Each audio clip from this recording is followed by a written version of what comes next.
যারা আপনাদের বলে যে $10-20 বা $30 দিয়ে ট্রেডিং হয় না, আজকের এই ভিডিও তাদের জন্য। সো আমার অ্যাকাউন্টে কিন্তু দেখতে পাইতেছেন যে মোটামুটি $20 মতো আছে। অ্যান্ড এটা হলো কথা হলো যে আপনার ম্যানেজমেন্ট কতটুকু ইম্পর্টেন্ট, এই আজকের এই ভিডিও দেখলে বুঝতে পারবেন। অ্যান্ড ম্যানেজমেন্ট ছাড়া কখনোই ট্রেডিং হয় না। অ্যান্ড আপনার অবশ্যই একটা রুলসের মধ্যে থাকতে হবে। যেমন আজকে আমরা 3টা ট্রেড করবো এই $20 দিয়ে, অ্যান্ড 3টা থেকে 3টাই প্রফিট করার ট্রাই করব, অথবা 3টা থেকে 3টাই লস হইলেও প্রবলেম নেই, আমরা একটা ম্যানেজমেন্টের মধ্যে থাকবো। সো ফার্স্ট ট্রেড আমরা $2 প্লেস করতেছি।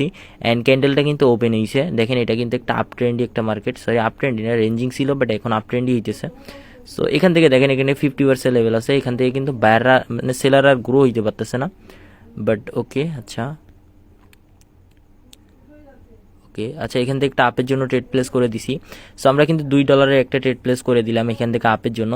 কেন করেছি, যে নিচে একটা 50% লেভেল ছিল আমাদের। সো 50% থেকে কারা অ্যাক্টিভ হয়েছে আপনারা কিন্তু দেখছেনই, বায়ার অ্যাক্টিভ হয়েছে। সো আমরা এই জন্য আপের জন্য ট্রেড করছি। অ্যান্ড আজকে কিন্তু আমাদের দিনের ফার্স্ট ট্রেড এটা। সো মোটামুটি এটা আমাদের প্রফিট দিয়ে দিবে ইনশাল্লাহ, দেখা যাক। অ্যান্ড আমরা কিন্তু আজকে 3টা ট্রেড করব, 3টার বেশি ট্রেড করব না, যেহেতু অল্প ব্যালেন্স।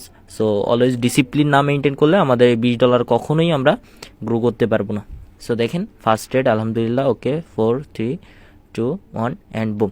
সো ফার্স্ট ট্রেডটা কিন্তু আমাদের প্রফিট দিয়ে দিছে আলহামদুলিল্লাহ, ওকে। অ্যান্ড সেকেন্ড ট্রেডে দেখা যাক আমরা কী করতে পারি। সো ক্যান্ডেলটা কিন্তু ওপেন হয়েছে, ওপেন হয়ে মোটামুটি নিচে আসছে।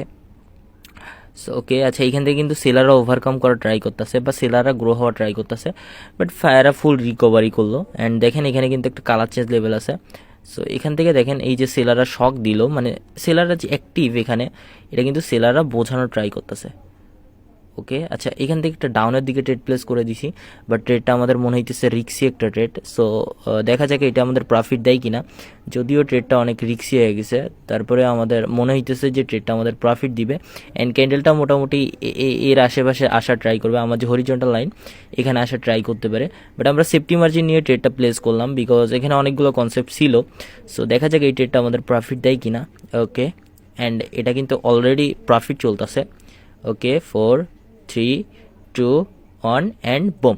সো আমরা কিন্তু ব্যাক টু ব্যাক 2টা ট্রেড প্রফিট করলাম আলহামদুলিল্লাহ। সো দেখা যাক 3 নম্বর ট্রেডে কী করতে পারি। অ্যান্ড 3 নম্বর ট্রেডটা একটা অ্যামাউন্ট সাইজ কমাই নিছি, বিকজ লস হইলে অল্প অ্যামাউন্ট যাক, অ্যান্ড প্রফিট হইলে ভালো একটা প্রফিট হবে আজকে আমাদের। সো দেখেন এখানে কিন্তু সেলাররা আসার ট্রাই করতেছে ক্যান্ডেলে বারবার। সো ওকে আচ্ছা এখান থেকে কিন্তু আবার বাইরেরাও যাওয়ার ট্রাই করতেছে। সো দেখি কি বলে ক্যান্ডেলটা। ওকে আমরা একটা ডাউনের দিকে ট্রেড প্লেস করে দিছি, বিকজ ক্যান্ডেলে কিন্তু আমরা লাস্ট সেকেন্ডেও দেখছি আমাদের সেলার ছিল, অ্যান্ড মোটামুটি সেলাররা রিকভারিও করছে ক্যান্ডেলের মধ্যে। সো আমরা $1 একটা ট্রেড প্লেস করে দিছি। সো লস হইলে এটা কোনো প্রবলেম নাই, বিকজ আমরা কিন্তু আগে ভালো পরিমাণে একটা প্রফিট করছি, তাই না?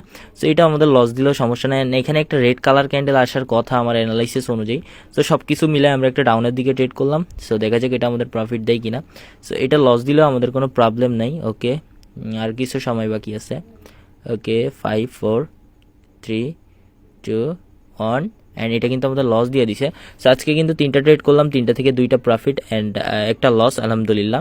সো দেখেন হ্যাঁ আমাদের কিন্তু 3টা থেকে 2টা প্রফিট অলরেডি অ্যান্ড একটা লস। সো যাই হোক আজকে আর ট্রেড প্লেস করবো না, আমরা অলওয়েজ রুলসের মধ্যে থাকবো অ্যান্ড রুলসের মধ্যে থাকার ট্রাই করবো। সো এই পর্যন্তই ছিল আপনাদের জন্য ভিডিওটা। অ্যান্ড যারা বলে যে $20কে গ্রো করা যায় না বা $30কে গ্রো করা যায় না, তাদেরকে আমি দেখাইতে চাই যে অবশ্যই $20-30কে গ্রো করা যায়, যদি আপনার কাছে নলেজ থাকে অ্যান্ড আপনি ডিসিপ্লিনে থাকতে পারেন। তো আজকের ভিডিও এই পর্যন্তই। আসসালামু আলাইকুম।